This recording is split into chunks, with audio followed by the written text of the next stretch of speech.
बंगाल के एक घने खूबसूरत जंगल में कई जानवर रहते थे और सभी जानवर एक दूसरे के साथ घुल मिलकर रहते थे।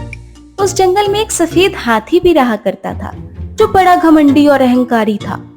खुद के सफेद रंग होने की वजह से हाथी को लगता था कि उससे बेहतर और अलग इस धरती पर कोई जानवर ही नहीं है। वो सबसे सुंदर और अनोखा है।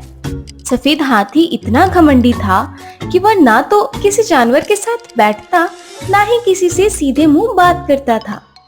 अगर कोई उससे बात करने आए भी तो वो उसे बुरा भला बोलकर भगा देता था। कुछ समय पहले भी जब एक सामान्य रंगत वाले हाथी ने सफेद हाथी से बातचीत करनी चाही थी।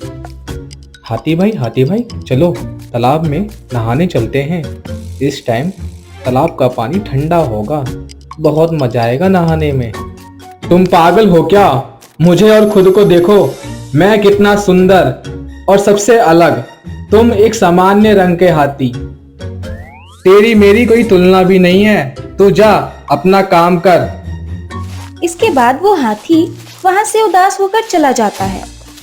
सफेद हाथी के इस घमंडी व्यवहार की वजह से उससे कोई बात नहीं करता था। सफेद हाथी के अलावा उस जंगल में एक बहुत खूबसूरत और मनमोहक लोमड़ी रहा करता था, जो बेहद चमकीला दिखता था। लोमड़ी के चमकीले रंग और अच्छे स्वभाव के कारण जंगल के सभी जानवर उसे पसंद करते थे। लोमड़ी भी जंगल वासियों के साथ बड़े प्रेम से रहा करता था। लोमड़ी बहुत फुर्तीला था। दौड़ लगाने में उससे आगे पूरे जंगल में कोई नहीं था। एक सुबह जंगल में केले के पेड़ के नीचे बैठकर उजला हाथी बड़े मजे से केले खा रहा होता है। तभी वहाँ एक बंदर आता है और हाथी के पास से एक केला चुराकर चुपके से खाने लगता है। बंदर को ऐसा करता उजला हाथी देख लेता है, जिसके बाद वो उसे सबक सिखाने का सोचता है। उजला हाथी बंदर को देखकर कहता है, अरे ओ बंदर, मेरा पेट भर चुका है, ये कुछ केले बचे हैं मेरे पास, तू खाएगा क्या? ये सुनकर बंदर खुश हो जाता है और खुशी में हाथी को कहता है, हाँ हाथी भाई, क्यों नहीं, मुझे तो केले वैसे भी बहुत पसंद है। ये कहकर बंदर हाथी के पास आता है। तभी हाथी अपनी सूंड से उसे उठाकर दूर फेंक देता है और जोर जोर से हंसने लगता है। बंदर को उस वक्त हाथी पे बहुत गुस्सा आता है, पर सफेद हाथी के बड़े और शक्तिशाली आकार की वजह से घायल बंदर बिना कुछ किए वहाँ से चला जाता है। तभी बंदर को रास्ते में चमकीला लोमड़ी मिलता है, जो बंदर का बहुत अच्छा दोस्त था। बंदर को निराश देख चमकीला लोमड़ी उससे पूछता है, अरे क्या हुआ बंदर भाई, तू ऐसे उदास क्यों है? तुम ऐसे क्यों चल रहे हो? तुम्हें चोट लगी है क्या? अरे नहीं भाई, लोमड़ी भाई, वो सफेद हाथी है ना, ये सब उसकी वजह से हुआ है। इतना कहकर बंदर सारी बात चमकीले लोमड़ी को बताता है, जिसके बाद लोमड़ी कहता है, यार ये सफेद हाथी के ना पर कुछ ज्यादा निकल गए हैं, इसे सबक सिखाना पड़ेगा। अरे हाँ भाई, लोमड़ी भाई, सफेद हाथी किसी से भी सीधे मुंह बात नहीं करता है, उसे तुम्हें सबक सिखाना ही चाहिए। केवल तुम ही अपने दिमाग से उसकी अक्ल ठिकाने लगा सकते हो। इस पर लोमड़ी बिना कुछ बोले बस अपनी मुंडी हिला देता है। इसके ठीक 2 दिन बाद दोपहर को लोमड़ी का गला प्यास की वजह से सूख रहा होता है। वो पानी पीने के लिए जंगल के ही तालाब में जाता है। तभी उसे वहाँ सफेद हाथी दिखता है, जो कि उसी तालाब से पानी पी रहा होता है। चमकीले लोमड़ी का दिल बहुत बड़ा था, इसलिए वो पुरानी बातों को भूलकर तालाब में पानी पीने लगता है।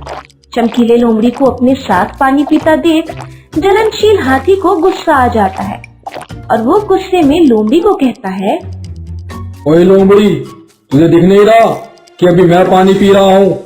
मेरे साथ कोई और पानी पी सकता है क्या? चल भाग यहाँ से। अरे हाथी भाई, इतना गुस्सा क्यों हो रहे हो?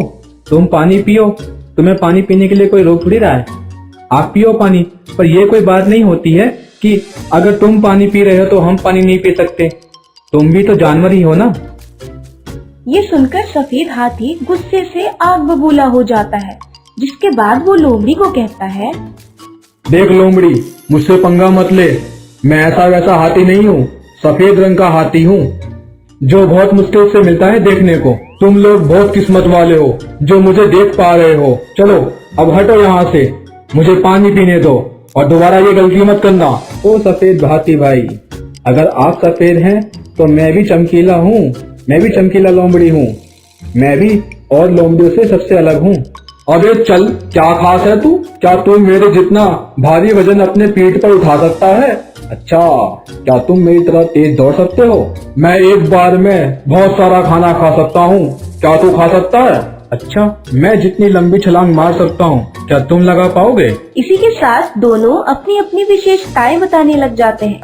चमकीले लोमड़ी और सफेद हाथी को इस तरह अपनी अपनी तारीफ करते हुए जंगल का राजा शेर देख लेता है।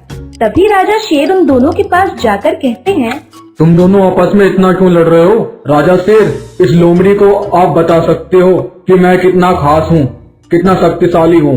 तो वही चमकीला लोमड़ी भी शेर से कहता है, राजा शेर, आप ही बताओ, क्या इस जंगल में कोई है मेरे जितना चमकीला और फुर्तीला?